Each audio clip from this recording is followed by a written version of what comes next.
So watching the Switch 2 presentation, we saw a lot of what the console can do. We saw a lot of games, but what we didn't see was pricing. What's the system going to cost? What are the games going to cost? Well, very shortly after the presentation ended, all of a sudden prices came out. There was articles written, retailers were putting up their prices, Walmart was putting up prices of what the games in the system is going to cost, and oh boy, did a lot of people get a little upset at this. So let me bring this up here. This is Walmart's listed prices of what the Switch console and the games are going to cost when they are released. Let's look at the console itself. We got the base one for $450, and then the one with Mario Kart World digital download for $500.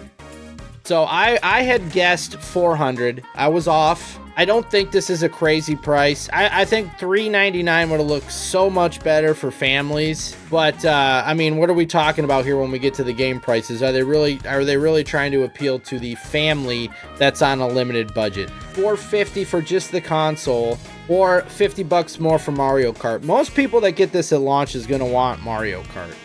So you would figure that that's the deal there, right? Everybody's going to want that. And I'm thinking, well, you know what? You'll probably save like $10. What's Mario Kart? What's Mario Kart World going to be? $60? Oh no. Let's look in that second row there. Mario Kart World, $79.99. $80 for the new Mario Kart game. Kirby and the Forgotten Land, which is a Switch 1 game. Now this does have additional content, but still, this game is years old. $80.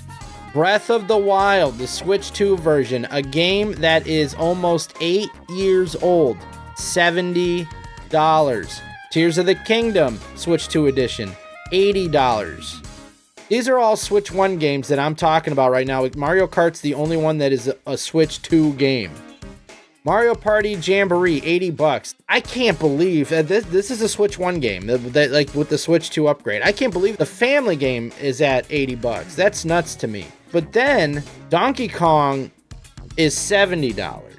I wonder what makes their decision. Mario Kart's going to be $80, but Donkey Kong's going to be $70. Like, what goes into that decision? These are physical. Yeah, this is the Walmart physical listing. First, PlayStation drops the Pro for like $800, and Nintendo drops this. You might as well get a PC. Well, the thing is with Nintendo, you can't play their games on PC. And that's always going to be the draw, is the games. And Nintendo makes amazing games. But then we got like the Bravely Default remake, which is only $40. And Street Fighter 6 for $60. Now, Street Fighter 6 is a 2-year-old game, but also this has all the DLC that's been released so far. So to me, Capcom priced that well, because you get Street Fighter 6, the full game, but you're getting like $80 worth of DLC. I believe both those passes were $40 each. So Street Fighter 6 launched at $60 on Xbox, PC, PlayStation 5, and then I think there's been $80 of DLC. So that's like $140 value that you're getting for $60 there. So I actually think that is very well priced. But man, I'm looking at this and I'm like, dude, these game prices are getting insane. You know, there's rumors that GTA is going to be close to $100. The Switch 2 with the Mario Kart digital download, that's a hell of a deal, because now you're saving $30. Because if you bought the Switch 2 solo without the pack-in digital code for Mario Kart, and then you bought Mario Kart World separately, you're looking at $530 instead of $500. You might just wait 6 months to a year to get the Switch 2 just to see if it goes down in price. I wouldn't count on it. I would not count on it. Nintendo rarely does that. Nintendo has been weird, because back in the day, they were always the most expensive, and then recently they haven't been, and now they're back to the most expensive. So a lot of people are upset about this. Oh my God, $80. We've been paying $60 for games. They just raised to $70 with a lot of games in the PS5 Series X release, and people were upset about that. And now Switch 2 comes out, still in the same generation, and they're going to be charging up to $80 for first-party games. The one that really sticks out to me are these older games, the older Switch 1 games going for $80. To me, that's nuts. You like the showcase, then you saw the prices. A lot of people have been saying that. A lot of people said I was so excited until I saw the prices. Have I seen the game key cards?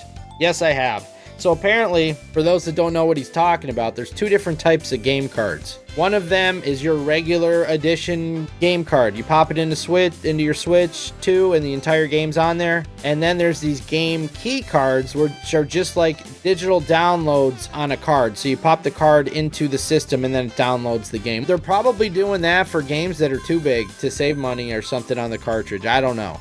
So there's going to be two type of game cards. You're going to have your regular game cards, but some games will be game key cards, which just prompts a download.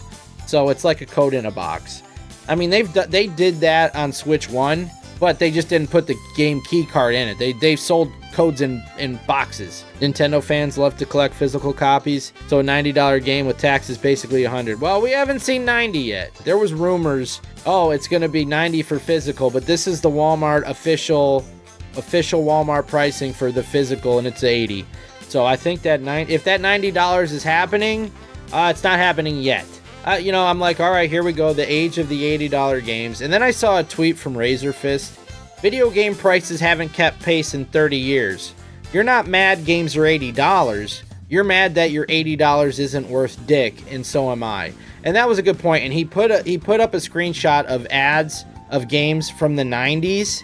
And I'm going to pull one up here right now. That was a good point. Let's go back now. Let's go back in time. All right, this is a Super Nintendo ad for Toys R Us from the 90s. Okay, first of all, look at that placeholder Donkey Kong Country box art. That's pretty crazy. I agree people will buy, but how far is too far? I guess we're going to find out. But we go back and we look at the 90s here. Look at these prices. Look at the Venom Maximum Carnage game for Super Nintendo, $70. Shaq Fu, $65. Illusion of Gaia, $70. Guys, this is in the early 90s. Like 93? The lowest price new games were $60.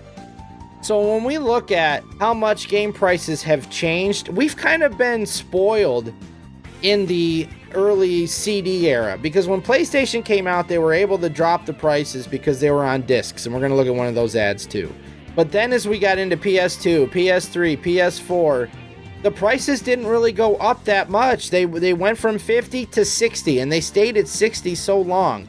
But overall, with inflation and all that and all those costs, the prices have been cheaper in video games. It's one of the few industries that didn't increase with inflation. So if we look at an $80 game today, we were buying $70 games in 1993. Cannot see the average income family buying the Switch 2 day one. And that's what Razorfist was talking about in the tweet about it's our dollar not being worth anything. That's the problem. Because, yeah, when we're looking at this, it's going to be the same thing as it was in the 90s. I don't know about you guys, but I remember being a kid and not owning many games. Why? Because they were so expensive. You had to really pick and choose which games you want. We've been spoiled lately, guys. I've been able to buy more games than I would have back in the day. But we're going to be back, and at least I am, in this Switch 2 era of carefully picking and choosing which games I want, because I am not going to be able to afford every single game that I want. It's just not going to be possible. So I'm wondering, in the long run, is this going to hurt certain games or certain developers that may have sold games if all the games were $60 because people could afford more games? Well, now they're going to have to cut some games out, and some games are just going to sell less copies, and they might not make a lot of money. How is that going to affect some of the smaller third-party games? Kids are going to beg the F out of their parents to buy the new Switch, the new Mario. Yeah, of course they are. And I think that's where the $50 Mario digital download pack-in is going to get the parents, if it does. Because now they're like, all right, well, this game is $80. We can get this for $50. We don't have to buy another game. And for $500, there's the kid's Christmas. That, you know, or whatever. That might be the thing that gets them, is the $30 off of the Mario on the pack-in bundle. Yes, Toys R Us was expensive. Walmart sold Nintendo 64 games. Killer Instinct Gold was $80. Conker's Bad Fur Day was $75. Doom 64 was $75. I think Turok was $75. So yeah, even Walmart in the 90s was selling games at high prices. You'll play your Switch until they shut down the eShop. Well, it might shut itself down with that lag. You could rent games at Blockbuster, and a lot of people did because of game prices like this. Yep. Because you couldn't play every game, you couldn't buy every game you wanted to play. So it was nice to be able to do that. Yeah, Nintendo rarely puts anything on sale. Look at this. I mean, let's go back to ad 1 here. Again, Breath of the Wild is an 8-year-old game, $70. Let's look at another 90s ad here. Poor kids will stick out like a sore thumb. Yeah, some kids can't get what they want because it's just unaffordable for families, you know. That's why I thought this was going to be $400, because Nintendo's always targeted families. They got family-friendly games. You know, that's why I thought 400 would be better. Especially if they're going to make this much money on the games, they could have gone even cheaper on the console, in my opinion. Other companies are definitely going to follow suit. I do not doubt now after this that GTA 6 is at least going to be $90. Nintendo has to pretend they are for adults. A lot of adults do play Nintendo, but the point is, you know, a lot of kids, that's the console that parents go to because there's a lot of family-friendly games. Whereas, you know, you look at PlayStation 5, how many of these games that look like they're for kids are M-rated, you know? Because every other word's got to be an F word. I can't imagine having a kid and trying to play games with them. So many games are just inappropriate for kids. That's true. There was not one kid in those videos yesterday. They were like young adults doing the party chat and stuff. They really didn't show any families. That's a good point. Very similar to WWE catering to families and jacking prices at the same time. Yep. You're essentially paying the same price you were for PS5 Pro with taxes and warranty. And who buys the warranty? Let's look at this ad. So this is from either 96 or 97 because they got the NBA Live 97 and NHL 97. And normally, like, the games that come out the year before. So, like, NHL 97, NBA Live 97 would have came out in 96. So this is either late 96 or early 97. Look at Doom 64. $75. Turok. $75. Again, this is Toys R Us, but these are the same prices of games we had at Walmart. So this wasn't a case of Toys R Us, you know, overcharging and stuff at this point in time anyway. This was pretty consistent. And I remember Killer Instinct Gold was $80. So Killer Instinct Gold in 1997, 8, whenever the hell it came out, was the same price as Mario Kart World is going to be in 2025. So when you look at it from that point of view, I go back to what Razor Fist said. Are we really mad that the game is $80? Or are we mad that our $80 isn't worth much because of the cost of living and everything else? And I think that that's a very good point. But I also think, again, back in these days, you can see how this is where PlayStation came in. And because their games were on discs and they started charging $50 was the base price, $40 for a lot of games. So they were able to get a lot of people because of that. Are we going to have something like that today? Because PlayStation is still on discs and they were $70 this cycle. So if they want to combat the Switch too, because we know the Switch kicked the crap out of PS5. I'm not even throwing Xbox into this because who knows what's going on with them. But if PlayStation wants to combat the Switch too, I think they need to not follow suit and go to $80. Take the advantage you had in the 90s and have your games be $10 to $20 less than Nintendo because it worked then. You need $300,000 a year to be able to vacation, sporting events, live shows, and video games. It's crazy. It's crazy. The cost of living and listen, we're complaining about stuff that is not a necessity in life. I understand that. But you know what?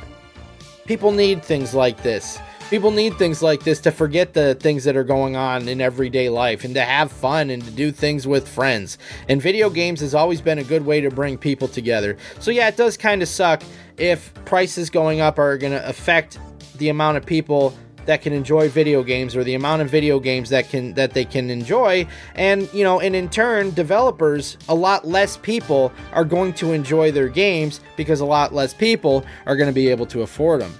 Kids don't give an F about 120 hertz ray tracing 4K.